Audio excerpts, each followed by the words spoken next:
Hi everyone, I'm Crystal, CEO founder of PickUpp. A pleasure to be here today. In the post-COVID world, e-commerce has soared over 80% increment in value, yielding 5x peak time volumes during mega sales. A lot of online deliveries, they're now marketing 10-minute groceries or 10-minute food. But here's a catch. Consumers want things fast, but they also want things to be delivered free. Existing startups use gig workforce, point-to-point matching, and then they also use a lot of rider incentives to tackle time compression. But it's expensive. It's also not sustainable. They're not answering the question. They want fast, they want reliable, but they also want sustainable and cost-effective deliveries. Predictive analytics, smart routing, real-time cost optimization is still in its nascent stage. That's why merchants turn to PickUpp as a reliable partner to relieve the pain by way of technology. And here's how we do it. First, proprietary geocoding system identifying types of address faster and high accuracy than Google Maps. Then, a smart sorting logic helping dark stores to sort by last mile distance, capacity, opening hours, and even temperature. Then, a proprietary batching and clustering model boosting efficiency for every ride. We also run predictive pricing models trying to extract cost savings so that we can match the best agent at the lowest marginal cost. Lastly, GPS tracking, real-time feedback so that we can be very timely. We work with neighborhood F&Bs, online shops, and even cross-border 3PL e-commerce. So we handle hyperlocal, intercity, nationwide, and even cross-border deliveries. Instead of running as a heavy model, we believe by connecting all these fragmented resources, revamping them, digitizing, optimizing them, and we can offer them as a network, shared network. So all these businesses can debottleneck peak sales period, yielding over 30% logistics cost savings, 5x peak time capacity. We're tackling a growing market. The 3PL logistics plus perishable O2O in ASEAN is 72 billion and growing. We started in Hong Kong in 2017, expanded to Singapore and Malaysia in 2018, started Taiwan in 2020. We're targeting 10 more cities in the coming 5 years. So we're now servicing 20,000 brands, 100,000 delivery agents. This is a condensed list of clients who like us and using us on a daily basis. We're a mixed group of bold entrepreneurs with mixed background from marketplace logistics, from investment banking, marketplace startups, and also consulting. We're also backed by reputable, incredible shareholders. Here's just a list of them. So our vision here is to redefine logistics by taking a tech and data-driven approach. We take away the uncertainty of managing logistics so that you can focus on growing the business. Thank you. Thank you. Judges? Can I just quickly, can you talk about monetization model? How are you charging? Are you B2B software or like SaaS? How do we see you? Yeah. So our strategy here is to work with enterprises and SMEs. We generally will enter into a contract because what we are telling people is that we want to provide you a reliable service. So you can imagine largest customers, they can be freight forwarding companies. They can even be a DHL when we're working with them. It can also be fashion brands. So we'll have long-term contracts with them. We lock in the rates. And in the meantime, we try to extract margins and values while we optimize and we use all these fragmented resources to help them realize cost savings. So that's how we monetize. And you can think of us as not only a solution provider, because we do we do consult them along the way as well, but we're also offering this shared network as a service. Sorry, are you a 3PL or you're not a 3PL? We can be a 3PL, but most of the time we're more than a 3PL, because if you look at, I'll give you two examples. So one example is how we work with people already in logistics sector. We work with a lot of freight forwarders and we help them because they have hardware, but they may not employ predictive analytics on a daily basis. So they will use line haul, they use the freight forwarding service, while first mile and last mile, they will use PickUpp as a partner because we help them debottleneck the peak sales period. For a fashion brand, instead of owning the vans and managing ad hoc deliveries like low inventory rebalancing or trying to do like a store-to-door kind of delivery model, now they can just use PickUpp, we will enter into a contract with them to tell them that you can be very ad hoc. You can give me 10 orders today, 100 orders tomorrow. Just leave it to us. We will handle all the dispatching, whether you want it same day or next day, and we will commit to a price where you understand that it will be cheaper than owning a van. So in that case, we are a 3PL, but we are smarter than just any logistics companies. Can you go back to that slide that has that sort of the end-to-end service that you're providing? I'm just curious, where do you guys spend most of your time? Well, there's a lot of... Sorry. Here? Yes, this one. Where do you guys spend most of your time? Where's most of your value add, most of your revenues? Yeah, so I would say right now, the hyperlocal neighborhood deliveries, it's only maybe about 10% of what we are handling. Most of the deliveries that's happening now is nationwide, like in Malaysia, in Singapore, even like in Hong Kong, we will cover the islands as well. But those deliveries are usually not as immediate.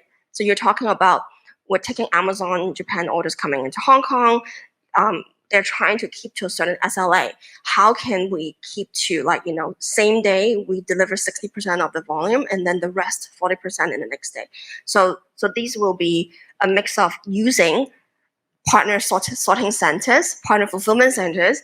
There will be a freight forwarding partner working with us while we have all these metro dark stores and freelance agents handling those deliveries. That's the bulk of what we're handling. And then some of these freight forwarding e-commerce, we also do first mile collection, send them to the airport so that they can fly off with a partner. But that's a smaller portion. So the only portion that you control is first mile and last mile. Everything in between is all. That's correct, because we are asset light. We believe that there are enough planes, there are enough warehouses, there are enough infrastructure already existing in these cities that we can work with, we can revamp, and we can optimize for them. So how have the recent changes in terms of shipping costs, et cetera, impacted you guys, and how are your margins looking? Yeah, so the good thing here is because I understand, right now it's a very tight, all these shipping costs is going very, very high. And I think it's affecting across all the industries. But to us, because this freight forwarding part, we are almost like a cost pass through. Yes, we do understand that it's going up, but what we are good at really optimizing is the first and last mile. Because the higher the density, the more idle warehouse or the more sorting facilities that we can crowdsource within like a region, then the larger this opportunity for us to optimize and realize cost savings. Can you talk about your technology platform? Yeah. In particular, who leads the continuing development on your team? What's the background of this person, and how much investment have you made so far, and what sort of heavy investment is required going forward? Yep. So the very first version of the optimizing model was designed by me. I was a software engineer by training, but now it's my CPO who also he was from Accenture, so he's been with me for the longest time since the start of the company. We keep iterating because just now when I walk through the geocoding, breaking up the legs of the supply chain, this is an iterative process, and no one can get it done in day one. So right now, we keep refining this technology as we work with more and more enterprise clients as well. We learn along the way. We've raised today, we raised today more than $20 million from various investors. Some of them are actually strategic investors where they not only give us money, but they also ask us to help them revamp and digitize the entire supply chain as well. And so on that note, how do you express delivery, no pun intended, around in respect of your SLAs, and what sort of success rates are you showing? How are you tracking SLA data? What does it look like today, and what do you aspire it to look like? Where's the gap? Yeah, great question.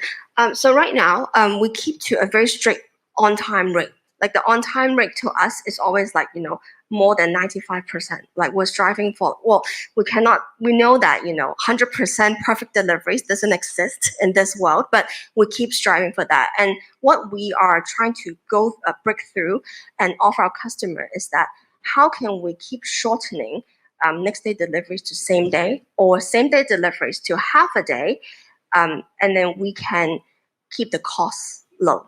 I think this is what we are really trying to do for a lot of customers. And I'll give you a use case. Some of these cross-border freight forwarders using us, say for example in Malaysia, we work with a 3PL Aeromax, and sometimes you may wonder like why would even like Aeromax work with us? Because there's custom clearing, and because with custom clearing, they will miss SLAs because delays of a lot of things, right? So that means originally they want a next day service, but when things happen, they need a same day service, or sometimes they even need 6-hour service. So it is all about whether we can accommodate and be flexible enough to give them that kind of SLA they want. So I think that's what we are trying to achieve by helping others keep to the SLA as well. Yeah, but how are you doing on that score? So once we enter into a contract, we commit to every single order, like with reliability. So And how are you doing on that score? On average, 97%. That's good. And is your growth contract by contract? Because we have seen some of these companies before where that profile of growth it's good, but it's slow. Mm. So how are you growing? Yeah, so we do serve a mix, like a mix of a very like different client profiles. Like I think we have a slide where we do serve certain clients. Like these on top, they are contract by contract. But as you go down the list, you will see that a lot of them, they're more ad hoc. So they just come naturally because they cannot predict the orders. So a lot of them are actually on monthly plans. So, I just know that for this month, I have some delivery needs. So it's a pretty automated process. Like we can do digital conversion. We can quickly onboard them, like with just videos and allow them to place order themselves, almost like a self-serve SFU. And people on Shopify or WooCommerce, they have a very good way to just access the plugin and then be able to start delivering. So I think with a good mix of contracts, but also these SME clients that will help us like fuel the growth.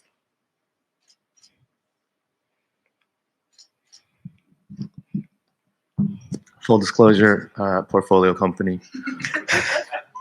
No, I think that was a good presentation. I think because logistics sector is such a segmented and complicated sector. Could you try to could you let us know who you view as competitors, like how you compare to some other logistics players that most of us would probably know? Mm-hmm.